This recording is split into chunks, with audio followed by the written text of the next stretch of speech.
கொடுத்துட்டேன். ஓகே,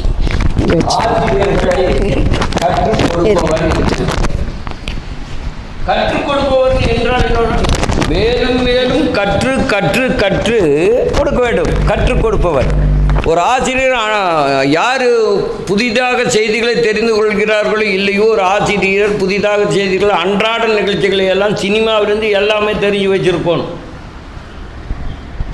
அதனால் அவர்களை கற்றுக் கொடுப்பவர் ஆயுள் முழுவதும் கற்றுக்கொண்டே இருக்க வேண்டும். நம் வாழ்நாள் சிறியது. ஆகையினால் வாழ்நாள் சிறிதாக இருந்தாலும் இன்னும் இன்னும் சாகரணைக்கும் கூட நம்ம ஒன்றை படிச்சுக்கலாம். சாகரணைக்கும் கூட நம்மளுக்கு ஒன்று தெரியும். அன்னைக்கு புதுசாக உயிர் போகிற நிலையிலையும் கூட ஒன்று தெரியும். இப்படித்தான் நம்ம உயிர் போகும்போது இந்த உறவினர்கள் எல்லாம் என்ன செய்கிறார்கள் என்று அன்றைக்குத்தான் உணர்கிறோம். ஆகையால் வாழ்க்கை முழுவதும் கற்றுக்கொண்டே இருப்போம். கற்கை நன்றே. அடுத்தபடியாக நம்ம அனைத்து கிறிஸ்துவ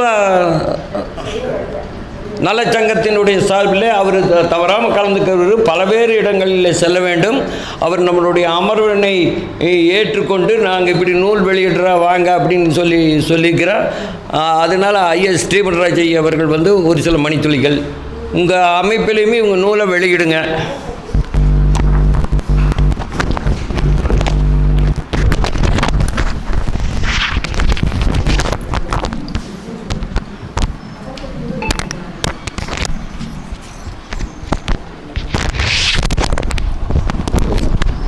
கர்த்தருடைய பரிசுத்த நாமத்திற்கு ஸ்தோத்திரம் உண்டாவதாக. தொல்காப்பியர் தமிழ்ச் சங்கமத்தின் தலைவரும் தொல்காப்பிய செம்மல் மதிப்பிற்குரிய புலவர் காளியப்பன் அவர்கள் தலைமையில் மிகுந்த எழுச்சியோடு நடைபெற்று கொண்டிருக்கும் இந்த நிகழ்விலே அனைத்து கிறிஸ்தவ மக்கள் ஒருங்கிணைப்பு நல மையம் சார்பில் நிறுவனத் தலைவர் என்ற முறையிலே இந்த நிகழ்விலே கலந்து கொள்வதில் மற்றற்ற மகிழ்ச்சி அடைகிறேன்.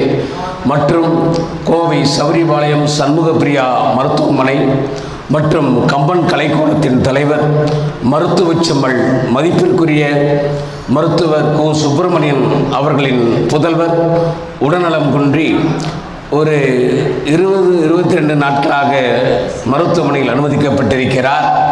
நாங்கள் எல்லாம் ஒரு குடும்பமாக இருந்து ஒரு 3-4 நாட்களுக்கு முன்னதாக சௌரிபாளையம் கம்பன் கலைக்கூடத்திலே இஸ்லாமிய சகோதரர்கள், பாதிரியார்கள் மற்றும் இந்து அமைப்பைச் சேர்ந்த நல்ல உள்ளங்கள் அனைவரும், அனைத்து தரப்பு மக்களும் ஒரு 100-150க்கு மேற்பட்ட அனைத்து நல்ல உள்ளங்களும் கலந்து கொண்டு மிகச் சிறப்பான முறையிலே அவர் விரைவில் சுகமெற்று வர வேண்டும் என்பதற்காக ஒரு பிரார்த்தனை, சர்வ சமய பிரார்த்தனை நடத்தினோம்.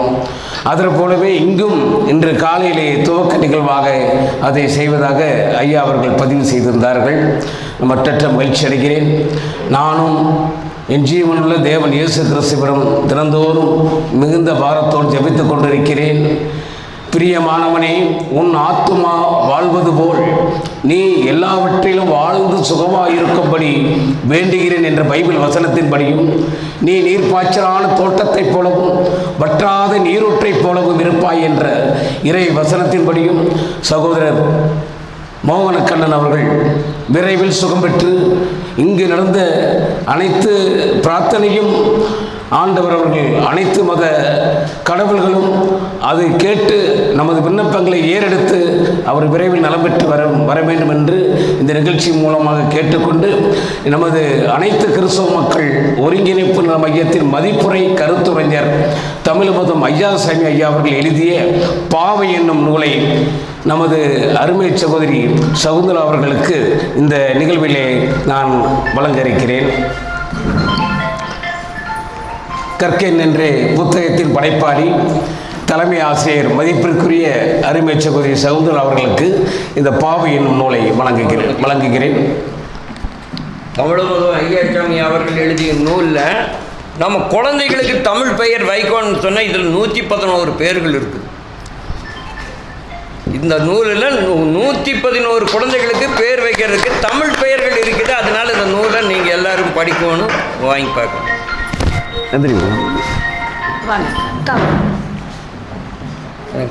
சேர்ந்து போட்டோ விட்டு கொஞ்சம் நீங்கள் தள்ளிக்கிங்க அவங்க. எனக்கு முன்னாடி வந்துடுங்க. இப்படி வந்துருங்க பிரதர். எப்படிங்க?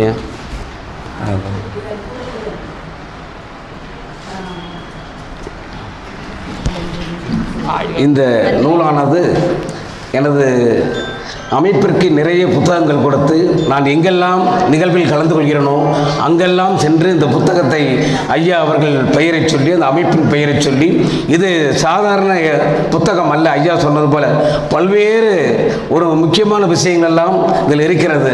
நாம் அனைத்து கட்சி பிரமுகர்களாக இருந்தாலும் முக்கிய பிரமுகர்களும் நான் தினந்தோறும் ஒவ்வொரு நிகழ்வில் கலந்து கொள்வேன்.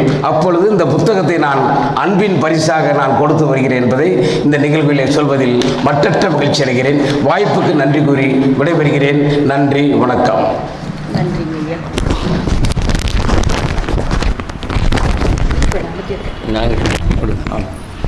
நன்றி நன்றி. அடுத்தபடியாக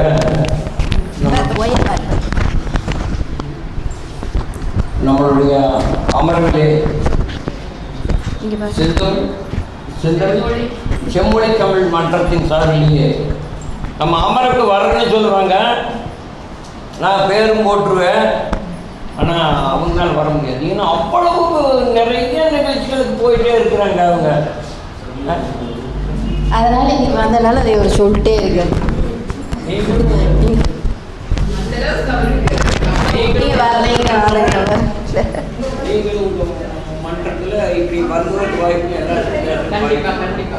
ஓ இல்லை, இது பாரு, இவங்க வந்து ரெக்கார்ட் பண்ணி கரெக்டாக பண்ணி பிரச்சனை அது யூடியூப்பில் போடுறதுக்கு கரெக்டாக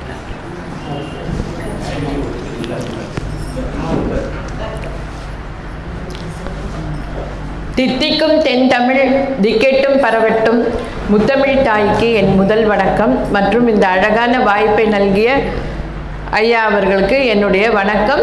இந்த சபையில் இருக்கும் அனைத்து ஆன்றோர் சான்றோருக்கும் என் பணிவான வணக்கம். அதாவது பெண்கள்னாலே அந்த காலத்தில் தான் நம்ம வீட்டை விட்டு வெளியில் வராமல் அந்த மாதிரி எல்லாம் இருந்தோம். பெண்கள் நினச்சா என்ன வேணால் சாதிக்கலாம். அதாவது இதை வந்து என்னோட இதிலேருந்தே நான் உங்களுக்கு சொல்கிறேன்.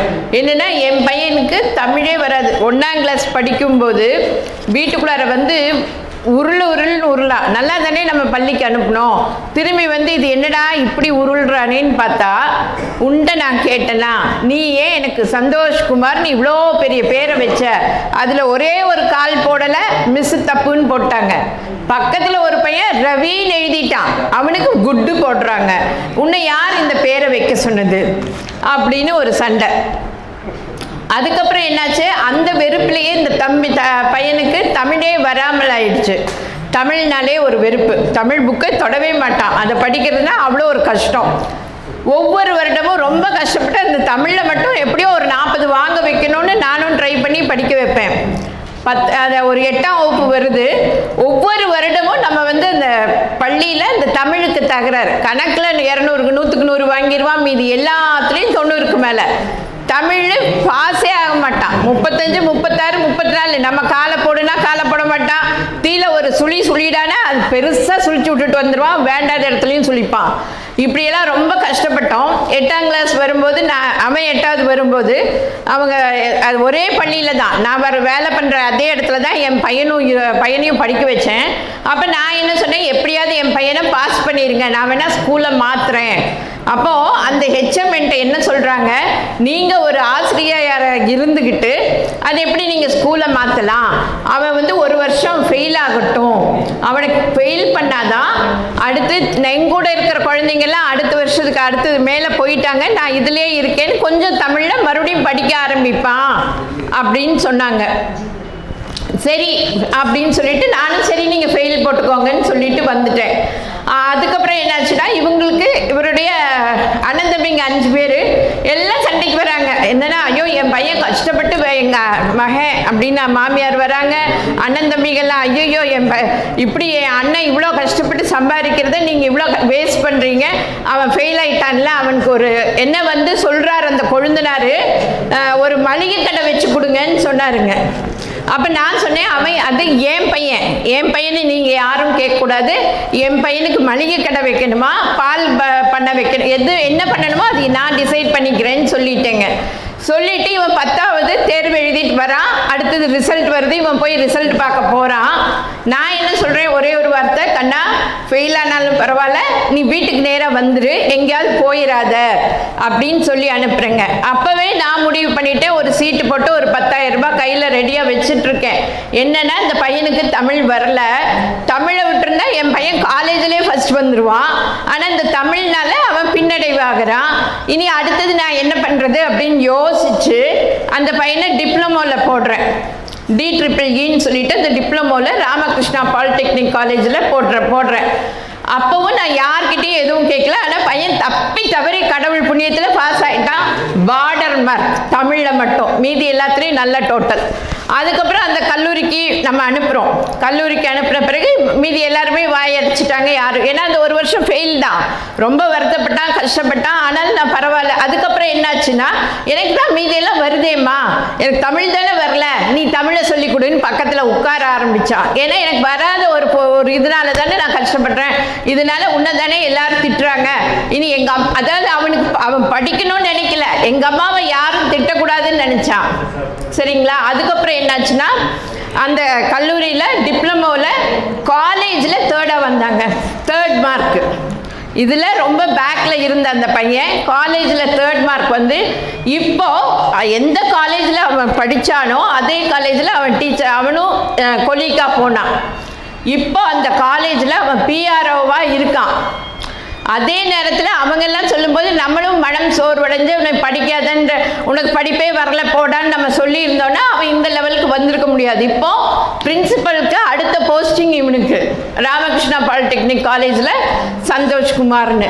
அதாவது அதனால தான் நான் என்ன சொல்கிறேன்னா, எல்லாமே நம்ம வந்து குழந்தைங்களுக்கு பில்டிங் வாங்கி தரணும், நகை வாங்கி தரணும், இந்த மாதிரி எல்லாம் யாருமே நினைக்கக்கூடாது. கண்டிப்பாக ஒரு கல்வியை கொடுத்துட்டோன்னா பின்னால் நம்ம இல்லைன்னா கூட அவங்க எப்படியும் பிழைச்சிருவாங்க. அதில் இந்த ஒரு நல்ல ஒரு வாய்ப்புக்கு நன்றி. ஏன்னா எல்லாருக்கும் நான் சொல்கிறது, என்னையே நான் எக்ஸாம்பிளாக சொல்கிறேன், அந்த அளவுக்கு அவன் ரொம்ப நல்லா வந்திருக்கான்.